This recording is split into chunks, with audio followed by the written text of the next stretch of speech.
आज हम बामनवास उपखंड के ग्राम पंचायत बिचौच में हैं और जैसे आप डिस्प्ले पे देख पा रहे हो, ये सारे वो किसान हैं जो खेती बाड़ी कर अपने जीवन को यापन करते हैं, अपने बच्चों को पढ़ाई लिखाई करवाते हैं।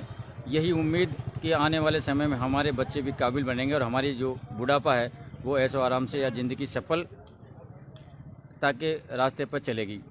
लेकिन कई प्रयासों के बाद, कई समस्याओं के बाद आज भी ये झुके, तो ये तो थोड़ा परमात्मा या भगवान की कृपा मानो कि किसानों के लिए हल्की फुल्की जो बारिश हुई है उससे इनका थोड़ा सा हल्का फुल्का वजह वो कम हो गया है।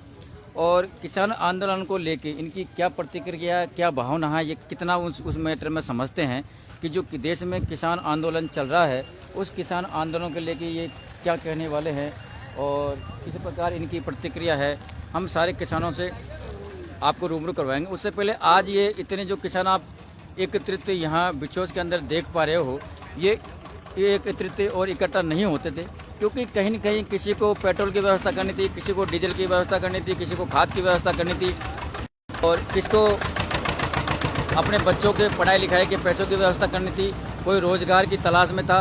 तो कहीं न कहीं ये लोग भटक रहे थे, अपने जीवन में संघर्षशील थे, प्रयत्नशील थे। लेकिन 2 दिन पहले जो बारिश हुई उस बारिश में हल्का सा इनको राहत मिली किसानों को, और वो राहत इसलिए कि इनकी जो समस्या थी, पानी हालांकि क्षेत्र में नहीं है, बहुत कम मात्रा में पानी है, तो ये बरसने के कारण इन्होंने अपनी खेती को सिंचाई का जो साधन था वो थोड़ा सा इनके दिमाग जो प्रेशर था जो कम हो गया। तो आइए हम आपको इनसे पूरी बात को रूबरू करवाते हैं।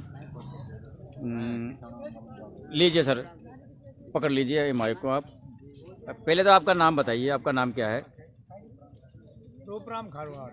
रूपराम जी, जो सबसे पहले तो मैं बात करूं रूपराम जी, आज हम किसान हैं जिनकी हालत बहुत गंभीर है। अगर मैं यूं कहूं कि जिसके पास 100 बीघा ज़मीन है आज वो भी छप्पर पोस्ट में रहने को मजबूर है, और जिसके पास एक छोटी सी दुकान है वो आज बहुत बड़ी 20 लाख का मकान और बंगले में रह रहा है।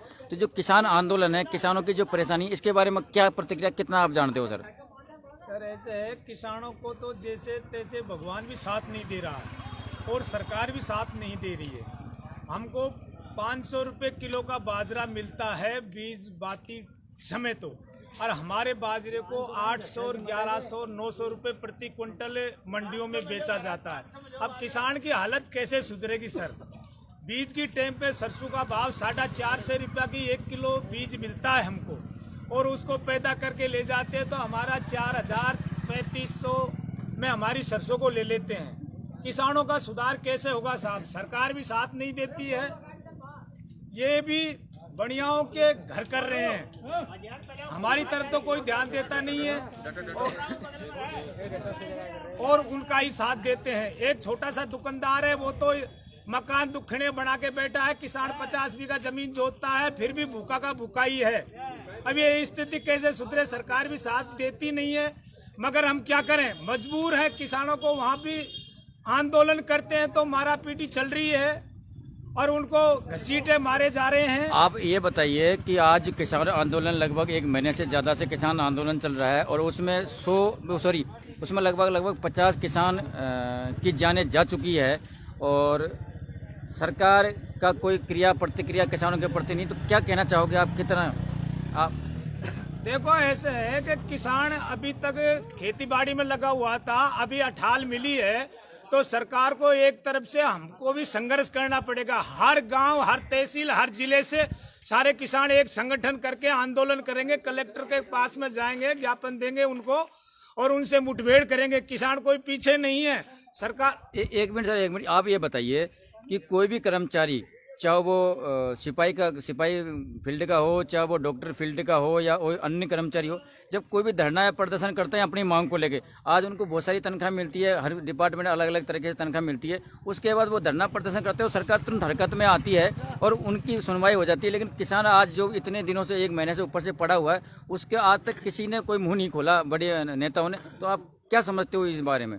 इस मामले में ऐसे है साहब, एक कर्मचारी थोड़ा सा संगठन दिखाता है तो उसकी समस्या सोल्व सरकार कर देती है, मगर किसानों को ये जानते हैं कि ये किसान जो अन्न का दाता है उसके लिए तो कुछ करने के लिए तैयार नहीं है, क्योंकि संगठन कम दिखाई पड़ता है कि किसान वर्ग के मजदूरी लग रहा है, कोई खेत खिलाड़ में लग रहा है, कोई कुछ काम के लिए लग क्या रहा है। क्या कारण है कि आज हम किसानों में एकता नहीं है, संगठनता नहीं है? क्योंकि आज अगर हम बात करें तो 80% किसान आज हमारे देश में अन्न पैदा करता है, तो हमें संगठन क्यों नहीं है? क्या कारण है इसका? क्या वजह हो सकती है?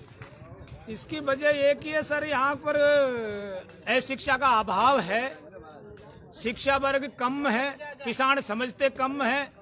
कर्मचारी तो एक ने फोन किया तो 100 कर्मचारी इकट्ठे हो जाते हैं। किसान तो ये करे भाई मारो भाई गयो होगो वो ही कर आएगा कुछ, मैं तो बाद में खेती को काम करूं, यहाँ से काम बिगड़ जाओ काय फायदो निकलेगो।